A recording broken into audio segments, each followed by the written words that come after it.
উত্তর ত্রিপুরা জেলার যুবরাজনগর বিধানসভার অন্তর্গত দেওছড়া দ্বাদশমান বিদ্যালয়ের এনএসএস ইউনিটের আয়োজনে আয়োজিত প্রশিক্ষণ শিবিরের সমাপ্তি দিনে পতাকা নামিয়ে সমাপ্তি ঘোষণা করা হয়।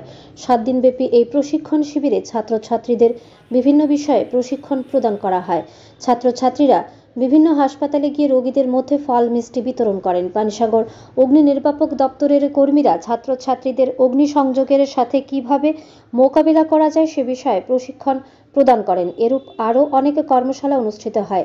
এই প্রশিক্ষণ শিবিরের সমাপ্তি দিনে উপস্থিত ছিলেন যুবরাজনগর বিধানসভার প্রাক্তন বিধায়িকা তথা প্রদেশ ওবিসি মোর্চার সভানেত্রী মলিনা দেবনাথ, উত্তর দেওছড়া গ্রাম পঞ্চায়েতের প্রধান মিনতি রানী সরকার, দেওছড়া দ্বাদশমান বিদ্যালয়ের ইনচার্জ বর্ণালী দাস, প্রোগ্রাম ইনচার্জ দীপিকা দাস, পঞ্চায়েত সমিতির সদস্যা শিলুনাথ, এসএমসি কমিটির সদস্য সুজিত নাথ ও মিহির দেবনাথ, বিশিষ্ট সমাজসেবী হেমেন্দ্র দেবনাথ ও বাসুদেব সরকার। এই প্রশিক্ষণ শিবির নিয়ে কি বললেন প্রদেশ ওবিসি মোর্চার সভানেত্রী মলিনা দেবনাথ এবং প্রোগ্রাম ইনচার্জ দীপিকা দাস, দেখুন বিস্তারিত।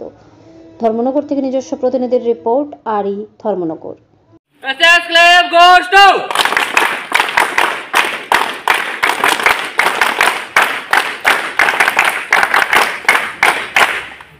নমস্কার সবাইকে। আমরা অত্যন্ত আনন্দিত যে দেওছড়া স্কুলের এনএসএস ক্যাম্প 7 দিন ব্যাপী চলছিল, আজকে তার সমাপ্তি দিন। আর এখানে আমাদের ইনচার্জ বর্ণালী দাস মহোদয়া আছেন আমাদের Dipika Das NSS programme officer সহ টিচাররা আছেন, এসএমসি কমিটি আছে এবং স্টুডেন্টরাও 7 দিন ব্যাপী খুব আনন্দের সঙ্গে সেই প্রত্যেকটা ক্লাস সুন্দরভাবে ওরা করেছে। আর সমাপ্তি দিনে আমি ওদের সাথে মিলিত হতে পেরেছি, তো আমি সবাইকে অনেক অনেক নমস্কার, অভিনন্দন জ্ঞাপন করি এবং এনএসএসের মাধ্যমে পজিটিভ শক্তির মাধ্যমে যাতে আমাদের সমাজ আরও সুন্দর হয়ে ওঠে, ছেলেমেয়েদের ভবিষ্যৎ যাতে আরও উজ্জ্বল হয়, সেই শুভকামনা আমি রাখছি। দেওছড়া দ্বাদশমান বিদ্যালয়ের এনএসএস প্রোগ্রামে এই 7 দিনব্যাপী প্রোগ্রামে 2023-24 সালের এই প্রোগ্রাম।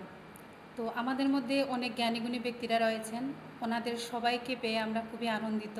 আমাদের এই এনএসএস প্রোগ্রামটা যাতে সুন্দর এবং সাফল্যমণ্ডিত ওনারা করে তুলেছেন, এই জন্য ওনাদের সবাইকে আমি অভিনন্দন জ্ঞাপন করছি।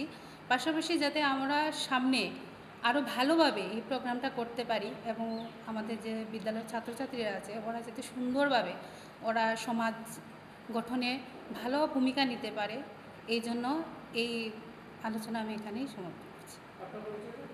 Dipika Das, programme officer, programme officer.